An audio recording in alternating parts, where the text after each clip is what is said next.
Welcome back to the Unanimous Decision Podcast. I'm your host, DPalm. Follow me on Twitter at DPalm66. Follow the show on Twitter at UDPod. Follow the entire MTR Network on Twitter at the MTR Network. All the normal boilerplate intro stuff. Find us, don't lose us, subscribe, 5-star reviews, email the show, support the network, go premium, buy some shirts, maybe buy a coffee mug. But I want to do it a little bit different today.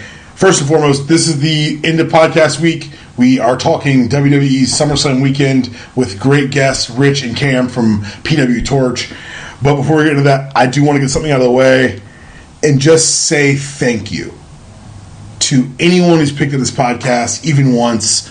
Thanks for letting me be a part of your day. This has been a crazy, fun, hectic, busy, wonderful week, and to be able to share it with people who've been invested now for over 60 episodes, it's crazy. And if it's your first show, welcome. If it's your 60th show, welcome back.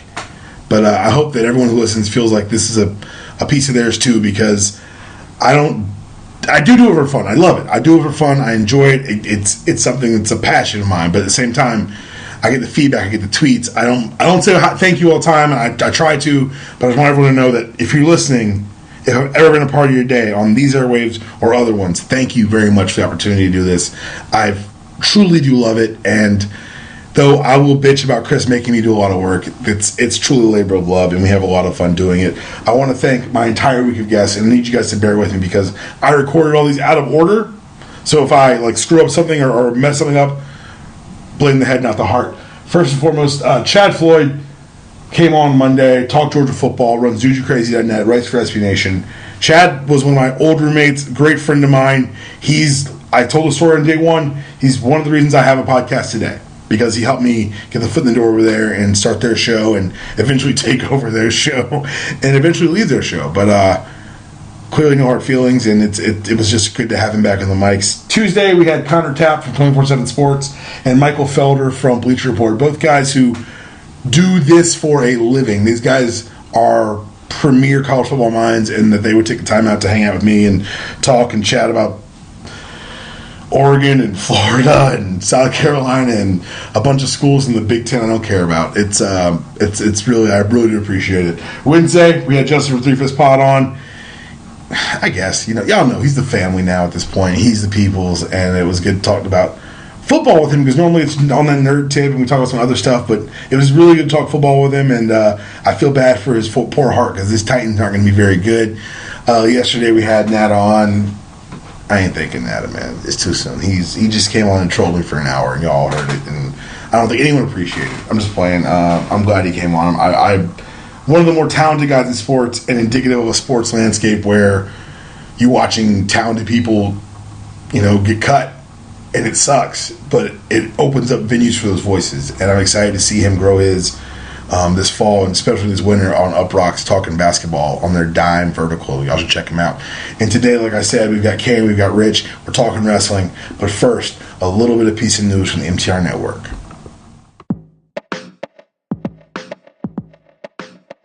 Here at the MTR Network, we have a saying: when in doubt, black women work it out. And when you're looking for thoughtful opinions about television, movies, and current events, come listen to our Super Tuesday recaps, where me and the doctor talk about Supergirl, comics, and this winter we'll be recapping Black Lightning, because black superheroes matter. Come check out the B team. The B stands for Black Women.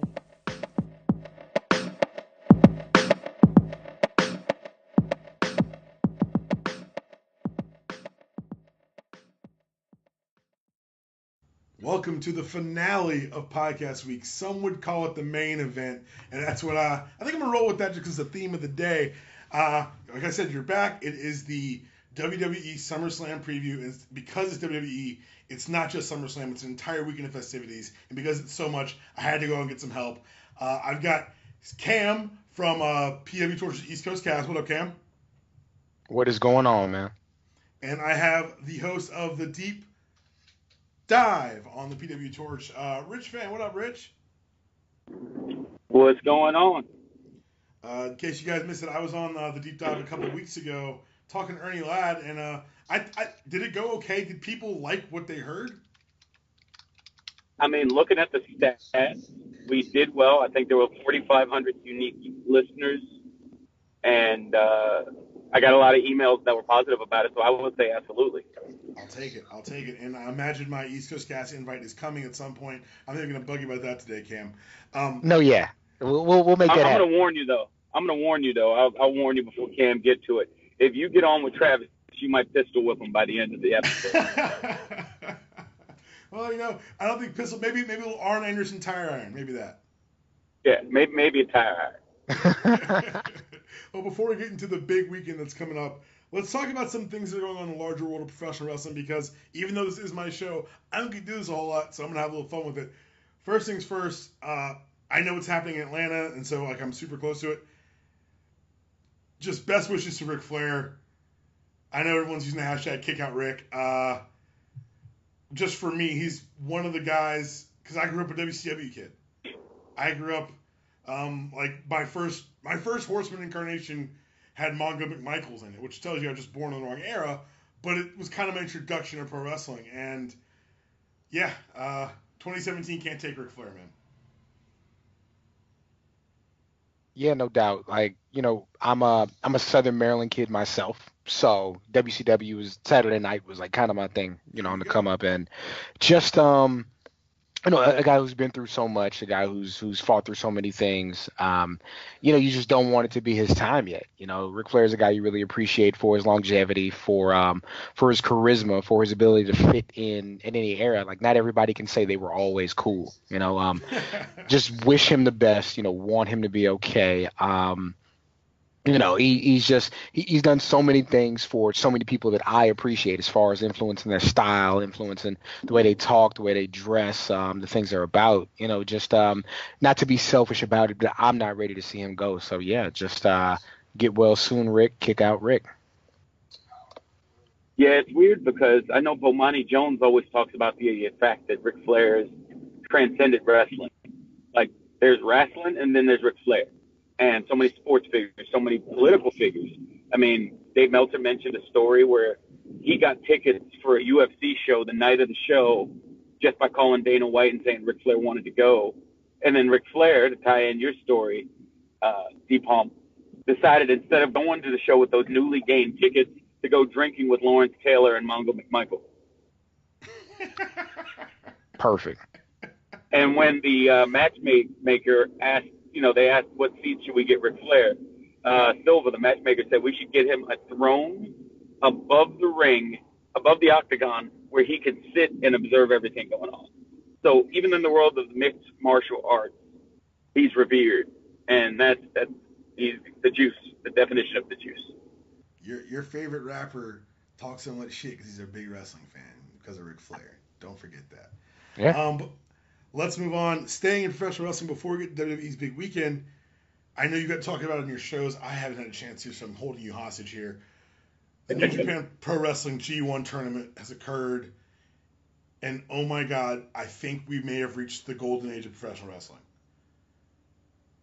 From all the group wrestling, but talking about the B block, just that B block final, and I know it's the third in the trilogy, talking about Kenny Omega and Okada.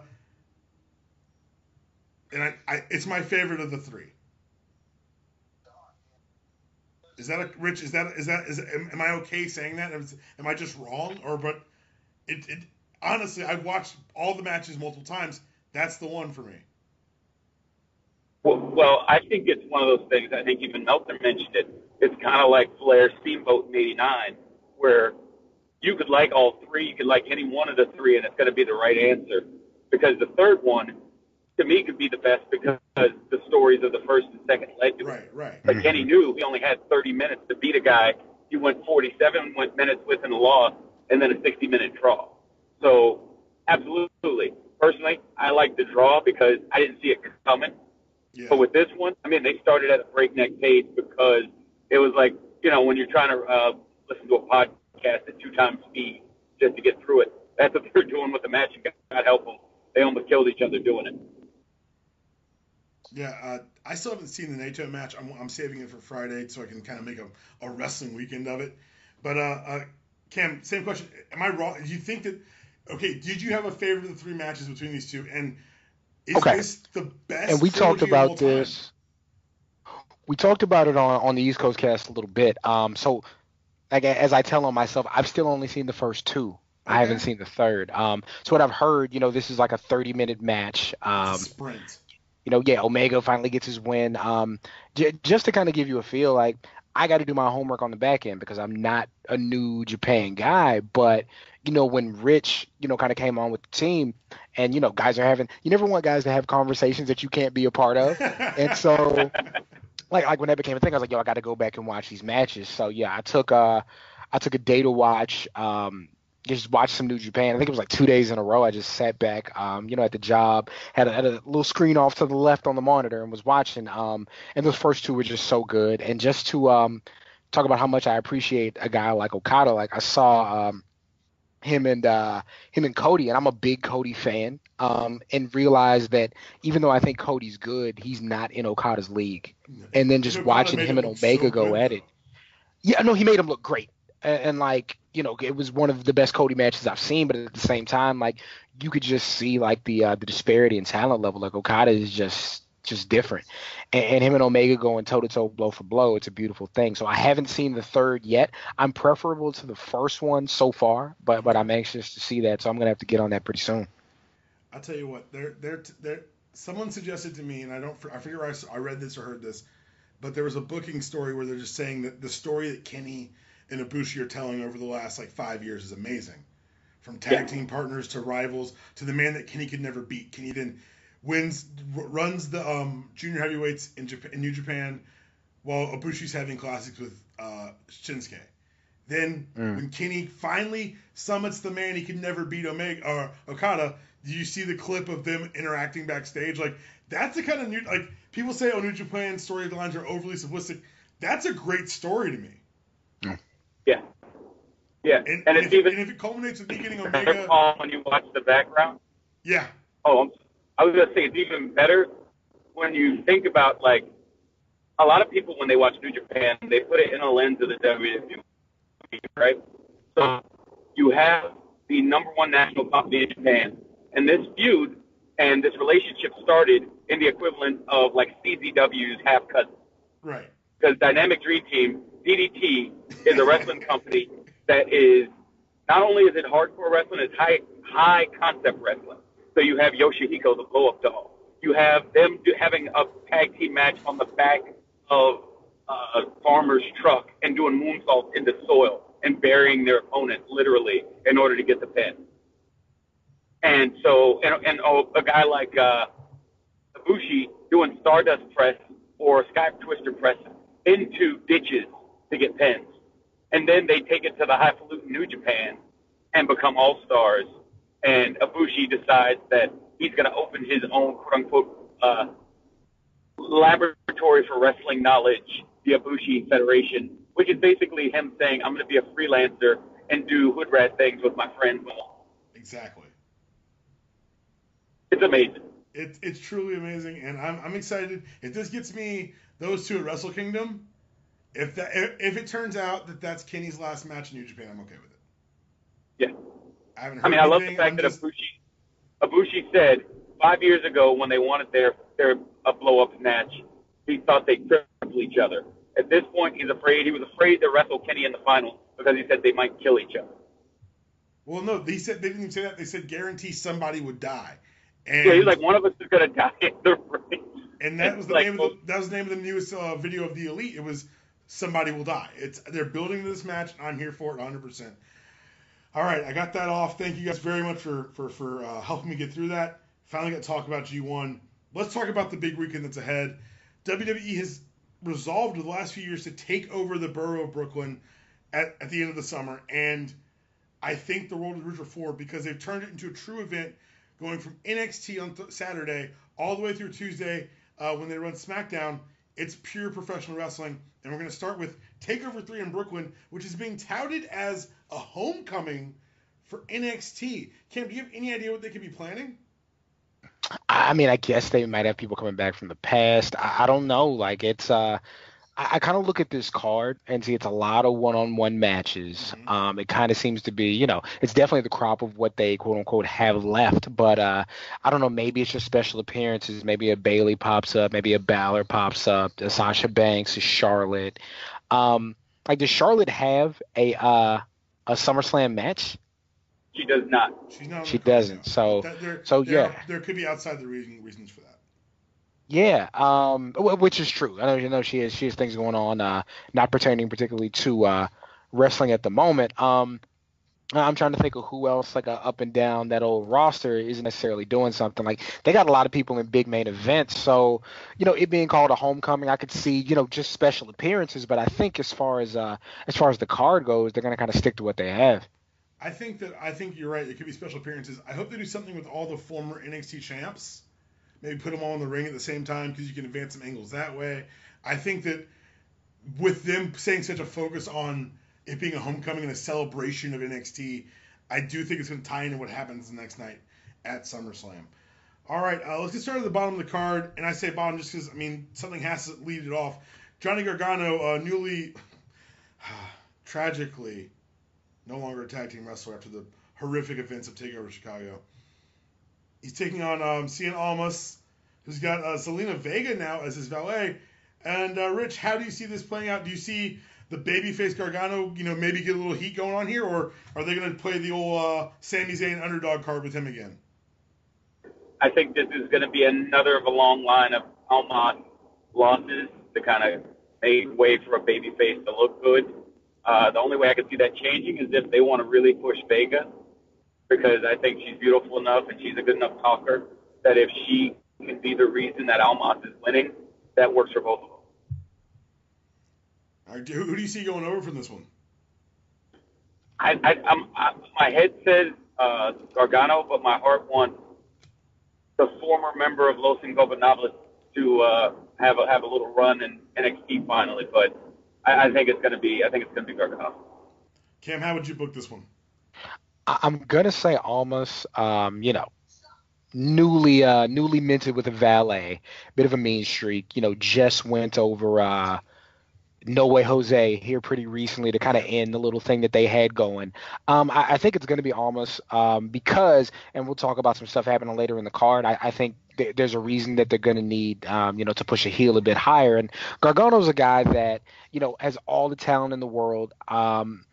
Just kind of getting his footing as a singles guy, so I think it can work with a lot of guys. I just think it's almost time as far as what they've done with him, leading up to now. He's kind of been lukewarm. I think as a strong heel with a powerful valet, he's going to go over.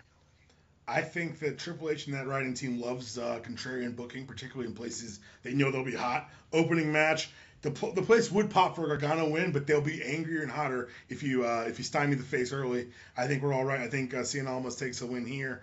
Next up, NXT's newest hottest thing, Aleister Black, taking on Hideo Itami, who's finally not injured for a stretch of time long enough for me to talk about him. Cam, do you see that? What do you see for Hideo Itami in the future? And do you think he can maybe pick up the first victory over Aleister Black? I don't think he's winning this early on. I think Itami is. You got to think about how WWE books. And you got to think about how they try to level things out. Maybe he has a future as a guy on Raw. He's definitely not going to be on SmackDown, where they have, Shinsuke at the top of the card. They just don't put the two, Asian guys, let alone Japanese guys, they're next to each other. So I think, Aleister Black does pick up the win, continues his hot run here at the beginning. I think Itami still has that mean edge and is going to be a player on NXT is going to have a nasty attitude, put on really good matches, and maybe reach that breaking point even though he's already gone heel. But no, I think it's too early for Aleister Black to lose. NXT isn't really a situation where guys outside of the main event have a really long feud, so I think Black goes over, continues his ascent, and Itami continues to be an enraged, flustered heel. That's a really good point.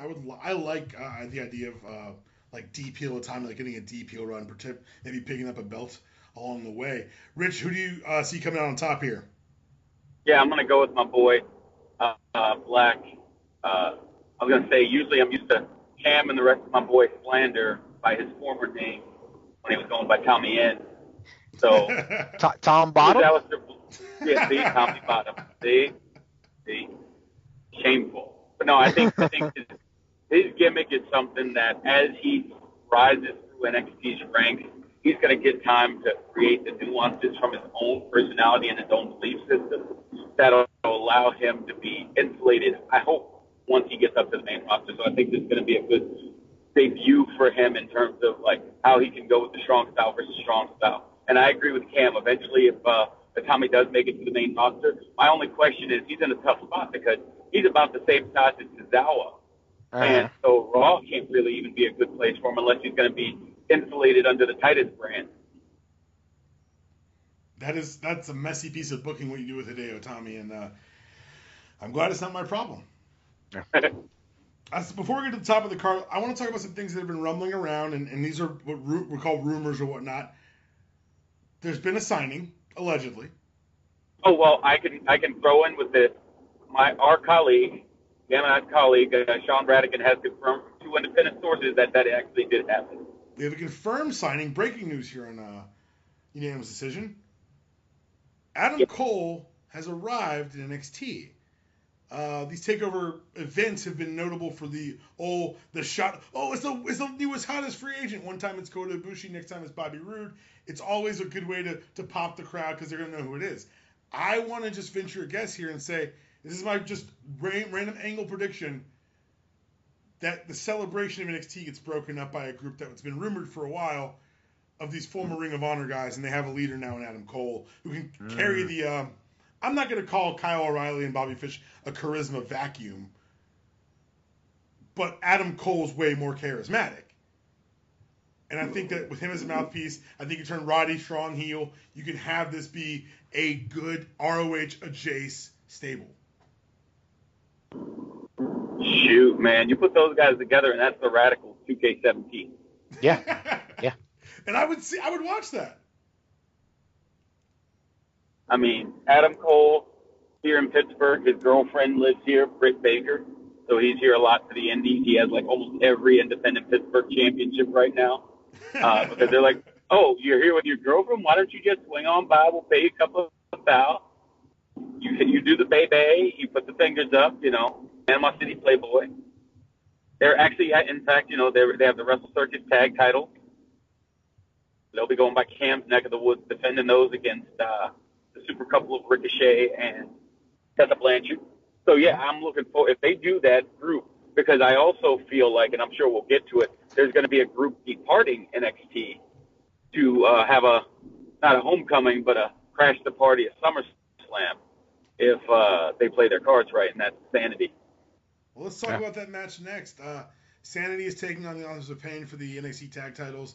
It's going to be Alexander Wolf and Killian Dane representing Sanity with Nikki Cross and Eric Young, I guess, as valets here. I hadn't really thought about that until you said it, and now I don't feel like I think the Authors of Pain keep the belts. Mm-hmm. But now you've entered in a wrinkle that I hadn't really considered because I felt like the tag scene in NXT needed Sanity. What leads you to think that we're looking at a promotion here? I think they fit perfectly something Vince would like to bring up en masse. And I think if he did that, not only do you bring up a tag team to help whatever show they go to, tag team division, you're bringing up a faction that can help out with all the feuds, and you're bringing up a new woman to help out with the women's division. So it fixes almost every problem they're running into on both shows. That's a really good point. Do you see? So you see Authors of Pain keeping their belts so that Sanity can advance, huh? Yeah, I think they're going to keep that tried and true, with the exception of Paige, tradition of the losers losing their way to the main roster. Right. Cam, I mean, I think he just convinced me. Now I don't. Now I'm a wrestling fan who's going to get mad if it doesn't happen. Yeah, right. Now, same thing. I think you got to see AOP kind of at the top of the mountain in NXT Chicago as far as going against DIY and going against who's my guys, Fist Not Flips. The Revival, baby. Yeah, going against Revival. FTR, forever the Revival. great match. But you got to see AOP come out on top, really show their dominance against the premier tag teams down there. And the Sanity thing is still pretty new. I don't see that being a long running thing. Like, it's a heel versus heel feud. You know what I mean? Right. I also think AOP hangs around until you get that quality babyface tag team that they have to kind of carry the banner for NXT tag team. So yeah, and I'm with Rich. I don't know exactly where Sanity fits in right now on the main roster. Like, of course, Nikki Cross would be a great addition to Raw. Like, imagine, I don't know when Bayley comes back exactly, but you have somebody rough and tumble going against Bayley to hopefully help her, develop that mean streak, if they're not going to do right by her, which they haven't. But I think the issue they run into on Raw is there's a real logjam with heel tag teams, so much so that's why I think partially we have Rollins and Ambrose, and I guess we'll get there too. But I do think Eric Young as a mouthpiece is interesting. Like you said, it fits something that Vince wants. The Wyatt family, for as much as I think Bray Wyatt's a talent, never really caught on because outside of Bray Wyatt, those guys aren't super interesting, like as talented as like Harper may be. And then even with Wyatt, it never had any direction. So being more anarchist than, cult, as far as Sanity goes, you could see them, really doing some damage. You want more tag teams on SmackDown because I want more people for the Usos to fight. But yeah, I agree with Rich. I think their time in NXT is short-lived. And I think there's not really room for more than one heel faction down there. It is a boost for the baby faces, but you haven't had a group of faces working against Sanity, so I don't know why that would happen all of a sudden. But yeah, if this ROH thing is to come to fruition, then definitely seeing Sanity move up after taking the loss to AOP, I think would be fitting. See, and for as convincing as Rich was, you convinced me that now I need Shinsuke to win the title. I need to be celebrating at the end of SmackDown, and I need Sanity's music to hit and for them to destroy the ring. Oh, man.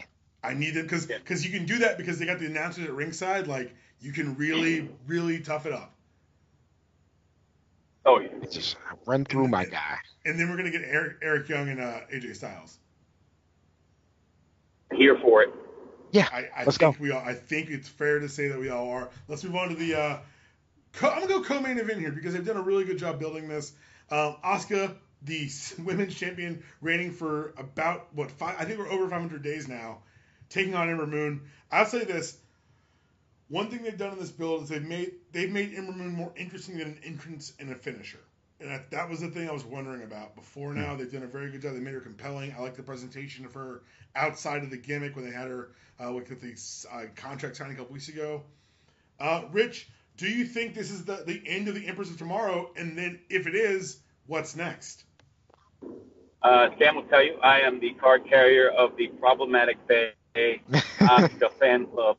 So I really think they need to play it up like Paige and let her leave undefeated.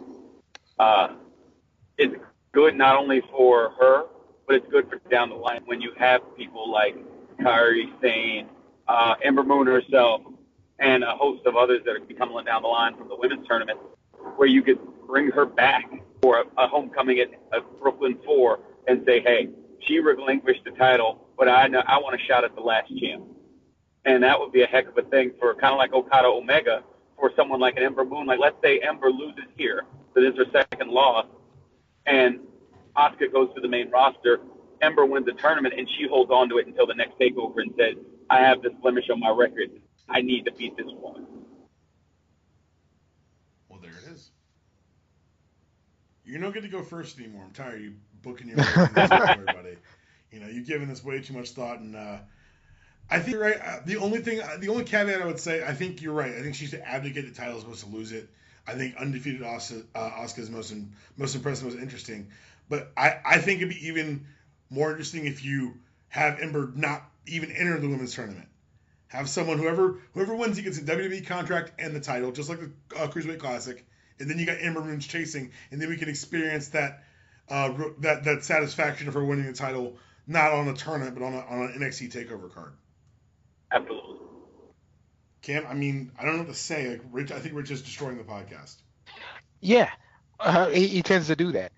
So no, it's interesting. At the beginning, you did say, co-main event. When I I went back at the what was it, the SummerSlam, I guess '97 cover, with the Heart and Soul SummerSlam with Brett and Taker, and I edited it to have Ember Moon and Asuka on the cover. Because I did treat that like the main event of the show. It's definitely the one I'm most invested in. Right, right. Um, at this point, I'm with Rich. I'd like to see Asuka run through NXT, undefeated. Ember Moon, it's weird to say the best thing that happened to her was her getting hurt, but it's like you said, watching her, develop as a person in the background, why Asuka's having title matches and defending it and being successful, and then, even with the championship match where Asuka has to finally takes a shortcut in order to get over Ember Moon, gave her credence as, a top level contender. But still, I'd like to see Asuka pull it out, see her, go to the main roster undefeated. Now, I do think that Ember Moon should be in a, that automatic qualifier, or, I should say titles vacated. It should be Ember Moon versus, a Billie Kay, or, Billie Kay's little sister, as I like to call her. I'd like to see them go at it for the title. But, yeah, I can't see Asuka losing, even though, I'm kind of rooting for Ember Moon based on what happened to her last. But, her injury made her more interesting, but it also kind of derailed that narrative of Asuka needing to take that shortcut, as they don't really refer to it. But yeah, I see Asuka going over Ember, getting out of NXT undefeated, whether that's her jumping the night after or here pretty soon. But yeah, Asuka all the way. All right, so And next before up, we jump to the next one, all right. Tom, I want to note that this is the first of 3 women's title matches featuring a black woman. Yep. That's a great point. That's a great point. And wow, 2017. The main event, at least in name, is going to be Drew McIntyre, the returning Drew McIntyre, taking on. Yeah, I almost called him Galloway. God, that was really bad. I had to go back and double check his name. His gimmick name is McIntyre in NXT, and he's taking on Bobby Roode, who I think's headed to SmackDown, who I think's headed on his way out of NXT. But yeah, this is what you can't even mention this. The Ember Moon Asuka story is the main event because it's the story that's been told the best. This Drew McIntyre thing's felt rushed. It almost feels like Roddy's done a better job putting over his beef with Bobby Roode than Drew McIntyre has. Palm, how many times have you seen Drew McIntyre on TV since he's been back? I want to say 3. 6. Maybe. Yeah, if it's 6. I lowballed it. I have no idea. It's just, I mean, he's touted as a high quality free agent, a guy who went and honed his craft and came back, refocused, and good on him for getting a title match. But if Bobby Roode's on this great run where he's beating everybody, even guys who were on the way out, but he's getting over on them clean, like, I don't have any reason to think that Drew McIntyre is all of a sudden the guy to beat him. Now, maybe that's the story. Like, this comes out of nowhere, but I've been back and forth on this so much. Like, I'm like, oh, Bobby Roode's finally going to the main roster, but he doesn't need to be on Raw. Like, he doesn't need to be in the main event because they got 4 or 5 guys up there now. Legit guys. 6 if you talk about Bray and Finn Balor, waiting right there in the wings. And then, is he so different than Miz at that next level as far as gatekeeper, mid-card guy? Like, are they so different? And then even on SmackDown, like right now you have AJ and Owens right there, probably the 2 best guys you can have holding up the top of your mid-card. Right. I don't know. Maybe he's on SmackDown all of a sudden to be the guy Shinsuke feuds with if he wins. But, to say all that, why have Drew beat him? It just this is the one I'm kind of stuck on, but I can't see. And you didn't even ask me what I thought just yet. I kind of jumped in, but yeah, Bobby Roode. I can't see him losing at this point. Well, all right, there you go. I guess Rich, go ahead and book our way through this. How it should look, apparently. No, I am unabashed fan of Drew McIntyre. I think, like you said, it's weird. I feel like because of what's going on with Bobby Roode and what's going on with him and Roddy, I feel like that's going to play a role at the end of this match and kind of lead it into either a no contest with those radicals you were mentioning coming in and just wrecking havoc and which would make sense for them to end on that image,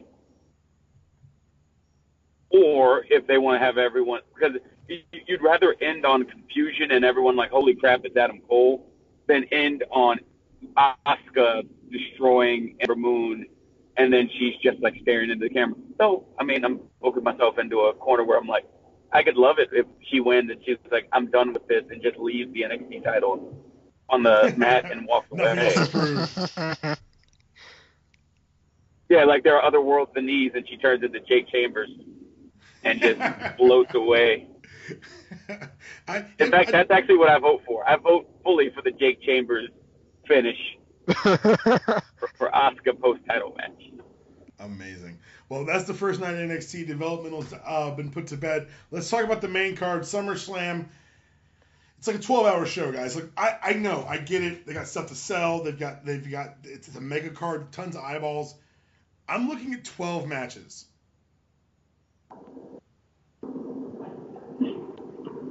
That's too much. I can count 3 of them we really don't need. Yeah, which ones? Randy's involved in one. And then are 2 7-footers involved in another? And a munchkin in a shark cage. Yeah. So this is the first time in my entire life I've seen a shark cage match where the face is in the cage. I don't get any of it, and this Baron Corbin thing we're going to talk about when we get to the match. But I guess you can really lose your heat backstage quickly, can't you guys? Before we get there, let's start with the pre-show. Yeah. Akira Tozawa will be defending his newly won Cruiserweight title against Neville. I get it. I understand why they did it on Raw. I think you get the strap right back to Neville. I think that he's got a heel run in him to where you can build a real good, solid babyface and build him to go over Neville. Give him the belt back. The king needs his crown. Cam? Because the title change was just on Monday, because I think Titus Worldwide kind of is on an uptick right now, I don't see Neville losing it right away or gaining it back right away. I think Tozawa does hold on because I think you get some good TV matches out of those guys. You get a boost for 205 Live. I think with Neville and his mean streak chasing and going against guys he doesn't normally face, he's going to be on there a bit more each week. I'm going to go with Tozawa to retain, but ask me next pay-per-view what I think, because I think they might trade that around for a while. You've got more WWE in you than you know, buddy. Us WWE bookers, us Southern bookers, heel champs, baby. I can book a heel champ. Yeah. Rich, how do you see this one shaking out? I loved, because with football, I haven't been able to watch Raw and SmackDown live.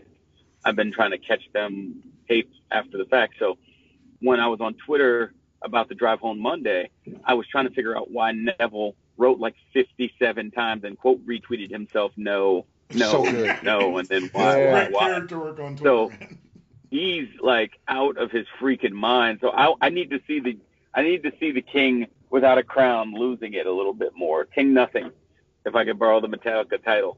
So I need to see that. So I think the Titus brand, when Vince, I guess, allegedly fed the line, what was it, 2 weeks ago? It's like, well, how did his shoulder get back better that quick? If you said it was like dislocated and he was like cryogenics, just to see what Titus would say when the person asked him a question that he didn't get a scripted line for.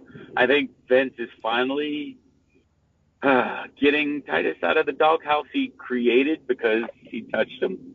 So I'm rooting, and I think it's going to be the Neville level being a hair short of the Titus Worldwide brand. That was prepared material, and we do not abide that. Next, last on the pre-show, New Day, represented by Big E and Xavier Woods. Big on Austin Creed getting in the ring, getting some in-ring time now, and big on Kofi Kingston having a little time to rest those old legs. Are taking on the Usos, and I'm cheering for the Usos. I don't care, book nothing. I'm cheering for the Usos. Uso Penitentiary, man. Like what? Like this isn't even. I don't want to talk about this match. Cam, you're pulling with Usos, right? Oh, absolutely. Right, so it's not even. Well, really quick, but before we do, it's a shame that this match is on the pre-show. Like, okay, so I've either drank the Kool-Aid or I've come around. You're gonna get more eyeballs in the pre-show. Okay, fine. More people will see the pre-show. And you know what? If the check clears, if the check's the same, then more power to my guys. I could really sit here and talk about how, and they say it on TV, how the Usos are probably the best tag team of the last decade. The Usos are definitely comeback performers of the year. by far. You know, they had they had an ethnic gimmick. They just did. Okay, they had a gimmick based on where they were from, what they looked like. Babyface gimmick. That's what they had. Yeah. And put on great matches. Like, even though I low key shit talked the Wyatt family, they put on some really good matches with Harper and Rowan. You reference that match, don't you? Yeah, they put on some really good matches with Harper and Rowan. You know, as baby faces. And you can ask Rich. I tell this story all the time. You know, American Alpha to me was brought in to be the team on SmackDown. You know, they were touted as such on their way out. They were brought in as big deals. They were running through guys. And it's like they awoke a fire under the Usos. And the Usos turned to this heel gimmick, you know, street gimmick that they just really embody. They're interesting for all the reasons Roman Reigns isn't. And their offense is believable. When they get on the mic, you believe their words. They put on some really, really good matches with AA. And the match with New Day, the first one was just phenomenal. I can't, faces and heels aside, I root for the Usos to be successful, and if that means taking the straps off the New Day got to go. Rich, we've got a consensus here. This is great. I love it. Let's go Usos. Uso Penitentiary. Next up is another tag match. Cesaro and Sheamus taking on the 2/3 of the Shield, Dean Ambrose and Seth Rollins. I like the slow burn they did. I like the long-term storytelling they forced themselves into with the Ambrose-Rollins thing. And I'm going to give one booking for this now. I'm going to give you another one later. I need them to win the tag belts. I need Dean to immediately turn on Seth. Both? I need both to happen. We're going Attitude Era. You go pick a partner, you pick a partner. You guys wrestle, winner gets the belts. Oh, man. I think people have brought me around on that the last day or two. And I'm with it. Like, imagine, you know, even in the match, Rollins is getting beat down and goes for a tag and Dean just walks away. Or hits him with dirty deeds. I want a Dean heel run. I thought, you know, with the Shield at the beginning, I thought him as U.S. champion and as being that real kind of crazy, nonchalant, almost Heath Ledger Joker type character was really, really good. I think, I don't know. What it's really leading to, Palm, is them getting the red tag belts and Roman getting the big red belt and then them doing a fist bump in the middle of the ring and everybody hating it. I don't know if that's happening SummerSlam. That's my fantasy booking for the main. Yeah. My fantasy booking. Yeah, I'm gonna say it's still too early for them to win the tag titles. Maybe they get another shot at them a bit later, but I think Sheamus and Cesaro have been, you know, really good together, and you know, it's been great for Sheamus, good I guess for Cesaro, but good on those guys for finding each other, executing really well as a tag team. I just think with them, you know, getting past the Hardys all these times, it's going to be too soon for a quote-unquote new team to beat them without a bit more seasoning and some more growing pains. So, yeah, I'm going to say Cesaro and Sheamus. This isn't just a new team. It's a super team, 2 former world champions, and it would lock up the Grand Slam for Ambrose. Yeah. Who would be the first Shield member to hit the Grand Slam, which I don't think anyone would have bet. Rich, how do you see this turning out? Are you going to feed into my dreams of Dean Ambrose, evil Johnny Moxley type heel? I love that idea, but it also would hurt my heart because I mean, I watched that video and I watched them scrap and fight and shove each other and then finally just angrily get back together, and I was in. So for it all to happen and like the circle to be complete, it would hurt my heart, but I would understand the circle of life. I think they're going to win the tag titles, and they're just going to be because right now they don't have anything for them as far as going for the champ, and I think they're just going to be that feel good team that shows Sheamus and Cesaro that they were a better unit than they are. That's not a bad point. Next up's a match I don't care about. I hope you don't care about it either. John Cena and Baron Corbin. I'm not going to make a pick here. I don't think it matters. But I do want to say this. For you to go from being handed the Money in the Bank briefcase to being the second person ever to fail cashing in within the span of, I think, inside of a month and a half is mind-boggling. Third. There have been, 3 failed cash-ins, and John Cena's been at the heart of... Well, no, 3. Cena, there have been 3. Cena failed. Cena failed when he announced he was going to cash in. And then Sandow failed. Sandow failed. Now Baron Corbin. John Cena's been the gum in the works every time in these, some kind of way. As far as a prediction, I don't know, but Baron Corbin's going to kick the shit out of John Cena. That much I know. Really? Win, lose, or draw. Oh, he's going to kick the shit out of him. Yeah. Oh, I'll go even a step further. I'll say Cena's going to lose because Cena's lost every SummerSlam match since 2011. Yep. 6 in a row. I would argue with both of those points because of this one fact. They took that briefcase and had him lose because they lost faith in him. They watched him get wrecked on the mic by John Cena. Cena looked in the back, said, "Can't hang," and they pulled the trigger on him. Cena's going over because he's going to Raw and has to go over hot. Cena's going over, not like it matters. This Baron Corbin thing's been put on the back burner starting this past Tuesday. When he called him skinny fat, I was just like, that took me back. And Corbin, you watched it hit. You watched it affect Corbin. You watched him stumble. I was like, oh, that one landed. Oh, shit. Well, I mean, so there's only one person I remember ever getting called that, and there's only one person I remember ever saying that out loud to him, and that was Triple H to CM Punk. Yep. So when I heard those words, I was like, oh, Daddy H is not happy with one of his tall sons. That was the back saying, you're not ready, we were wrong. And when they say they were wrong, that means you were wrong. That means you were wrong. That's exactly. That means that rumors of demotions. Hey, do your NXT sweats still fit, Baron, or do you need to get? Man. Anyway, let's go to a match. I want to be more excited. I'm excited for the in-ring product. I'm not excited for how we got here. Finn Balor breaking out the Demon probably to take on Bray Wyatt. If they go full Supernatural again, I may put my foot through a television. Gotta get ready for it then. It's Bray Wyatt is, I think, a guy who's really talented and really has charisma, and none of it matters because they haven't done anything good with that gimmick in like 2 years. Nope. It was interesting when it first happened, but as a TV PG program, you can only do so many things with a quote-unquote cult. Nobody's drinking Kool-Aid and passing out. Nobody's giving up their daughters to take them away.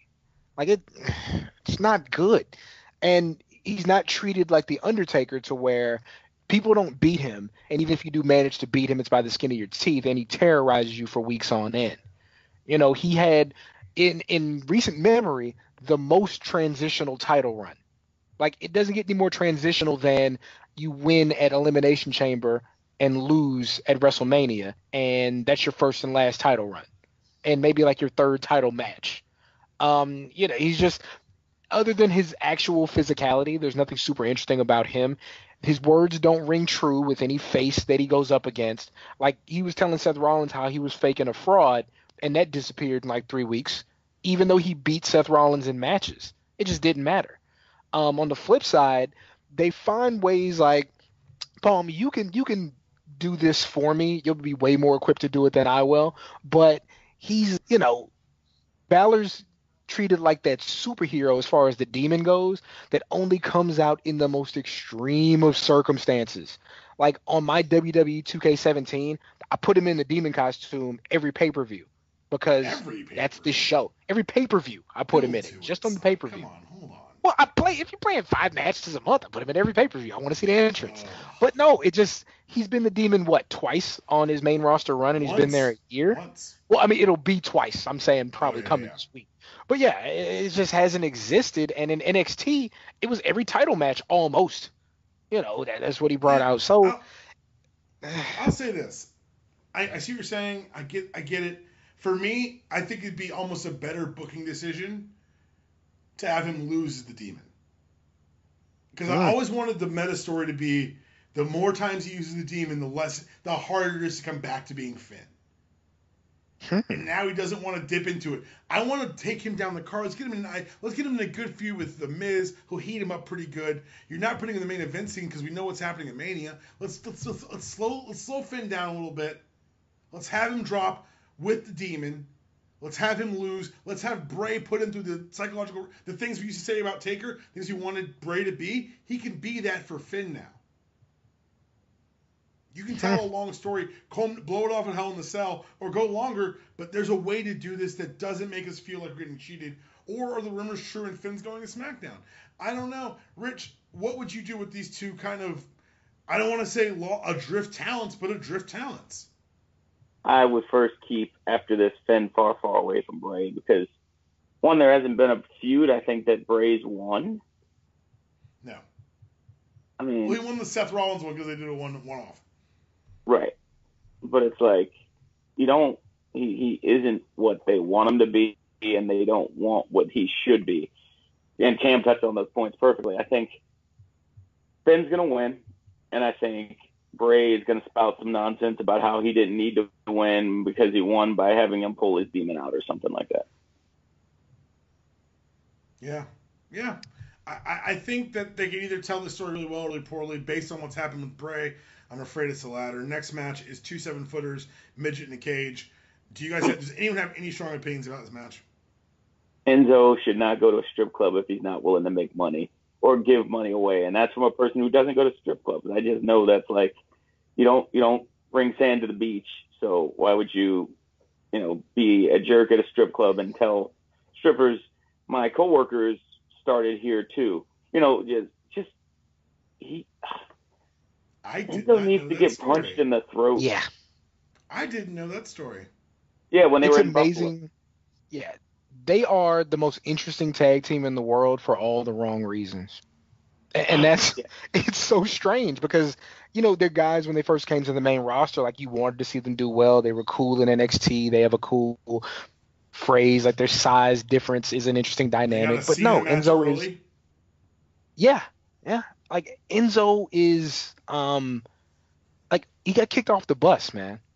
Like for all the reasons people who's like the most laid back human being alive.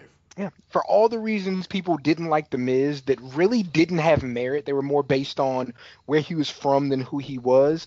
Enzo's actually that guy, that I'm so cool entitled guy that people don't want to be around. And like the first time you hear about Roman flexing his muscle, it's kicking Enzo off the bus to the point where Cass actually references it on TV, talking about not wanting to be around Enzo. On the flip side, you got Cass who, you're allowed to believe whatever you believe, whether it's stupid as shit or not, but feels the need to like spout, his ideas and aspersions and beliefs in front of people he knows that disagrees with him when he feels like he's in a place where his spot's set, based on size. And like these guys are just on everybody's radar, and it's for the wrong reasons. And you hear these rumors that they're talking about bringing them back as a heel tag team, like Raw needs more heel tag teams. And then you have Big Show, who, good soldier that he is, I could never – it's hard enough for me to keep my body in shape at 5'9", 180. Imagine being 7 feet tall, damn near 500 pounds. Big Show works hard at his craft and works hard at his job and is there when they need him and finds ways to work around these big issues to be a good utility hand. I could not care less about what's going on in this match. I hope the cage falls and breaks and Enzo's not actually hurt, but just upset enough to not come back for about 6 months. Cass goes over and is a good heel one day at doing stuff and keeps getting booed really loudly. If you're going to put 2 7-footers in a match in a shark cage above the ring, you're going to go full 1970s Southern wrestling, then the name Big has to be on the line. Whoever loses, can no longer be Big Show or Big Cass. You're just Show or Cass. It's booking 101. Next match that makes no sense for being on this card, Randy Orton versus Rusev. Is this what happens when you know you've got a killer main event? You can just book whatever the hell you want. Yep. So what happens when you owe somebody for getting a concussion? You got to keep putting them on stuff.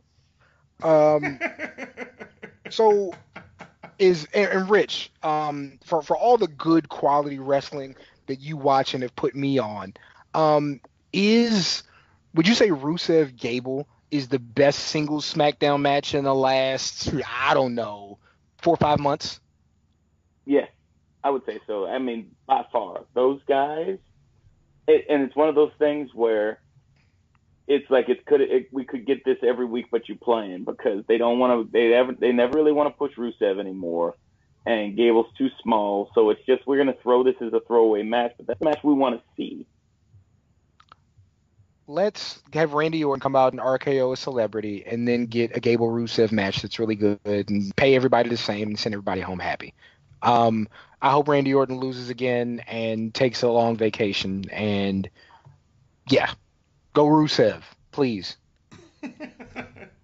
That's fair. Next up, we've got the requisite McMahon has to be involved in something match on a big card. AJ Styles, the U.S. champion, taking on Kevin Owens, with Shane McMahon invariably costing somebody a title. I'm glad he's doing this and he's not in the match. I'm done with between the ropes Shane. No, thank you. I'm done with it. I think that if this is a backdoor way to get us Owens, Shane at Hell in the Cell, I'll be disgusted with that because I'm tired of 45-year-old men looking like they can hang with our alleged best roster ever. If they do Owens, Shane, it's got to be the squash. It's got to be Lesnar, Cena. It's got to be just a beating, and then we never see Shane McMahon in a wrestling ring again. That said, I think AJ Styles keeps the belt here. I think they're going to do a slow burn to eventually get us to Nakamura AJ at Mania, and I think that part of that build is going to be keeping the belt on Styles here tonight. I echo all of that. Oh, Cam, please. Yeah, I echo all of that. Yeah, everything you just said, I'm right there with you. Rich, how do you concur? Is it going 3 for 3 here, where AJ Styles holds on, and hopefully, dear God, we don't get Kevin Owens, Shane McMahon? Yeah, I think so. But I think we're going to get that probably. Oh, that's happening. Yeah, I know. I know it's happening. I don't have to like it. Speaking of things I don't have to like, Jinder's going to beat Shinsuke, and it's going to make me sick because it's going to be the Singh brothers. And the emotions they wanted us to feel for Randy Jinder, I'm going to feel for this match. I can already tell you. Rich, I'm already mad about it. Tell me I'm wrong. Tell me they put the belt on Shinsuke and let him hold it till Mania. I think he is going to have it cost by either old skinny fat or someone else to distract him so that it's, oh no, we're mad that he lost the title match, but he also has this new feud sort of situation. Yeah. What about you, Cam? What do you got here? I have to go with Jinder. Somebody told me something really interesting. Like, even though this tour they have upcoming starts in India, it goes through Japan after. So, it could very well be Jinder chasing Shinsuke across Asia. I just think that, you win that title, you win the number one contenders match against Cena in a really good main event. Cena goes over Mahal clean, even though Mahal, to his credit, takes an AA, kicks out, and it takes a second rope AA to show how tough he's gotten. I agree. I think that the Singh brothers do interfere on Jinder's behalf, and they go ahead and feud at least to Survivor Series. When they're done with this tour, then Shinsuke gets the belt. Or hell, maybe he gets it at Royal Rumble in a rematch. But yeah, I think as far as SummerSlam goes, I don't think they're going to have Jinder Mahal beat Randy Orton 3 times to take the belt off him just yet. So yeah, I think Jinder Mahal does win. It would be a great way to make him Shinsuke look super strong, right, Rich?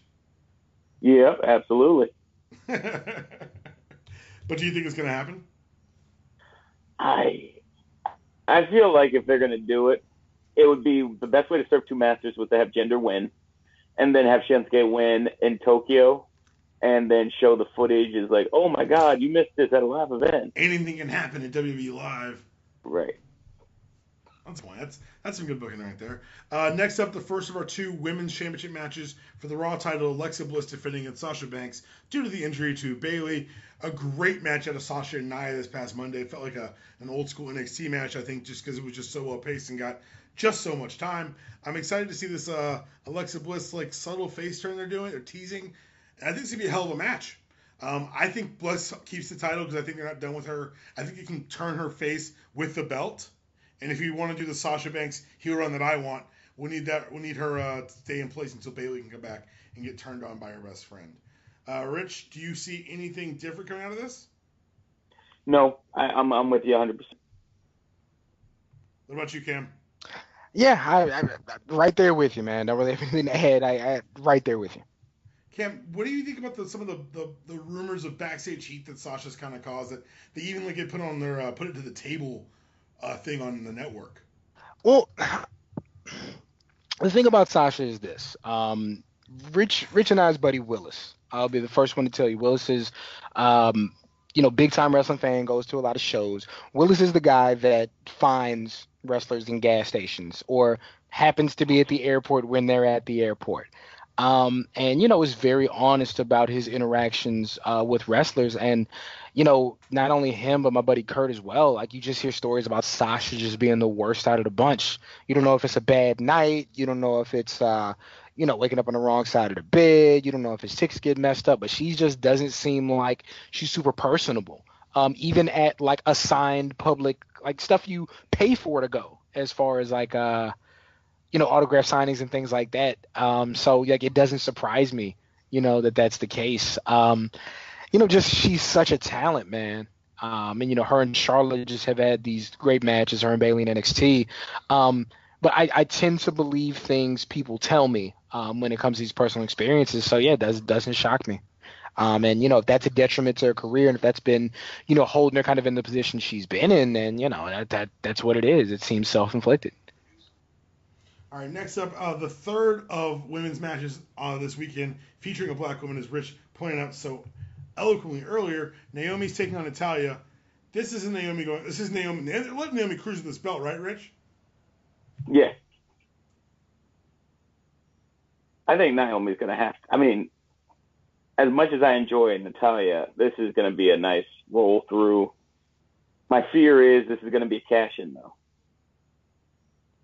Yeah. Oh, I hadn't even thought about. I completely forgot that there is that briefcase is out there. No way you don't have both Money in the Bank briefcases lose. I think especially as far as the women's Money in the Bank, you botched it the first time.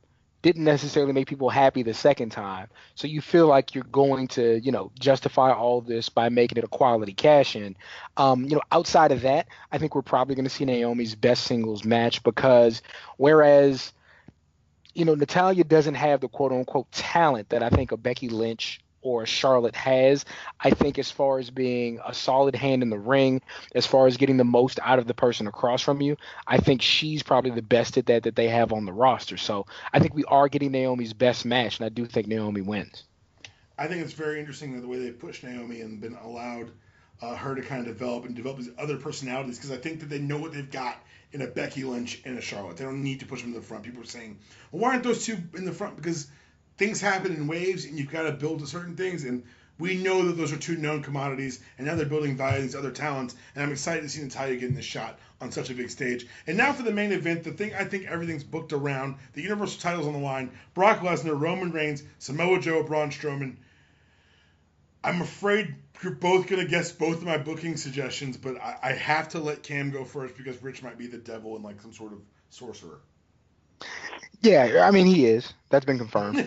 But no, we ran a poll for our show, for the East Coast cast. Had about 400 votes.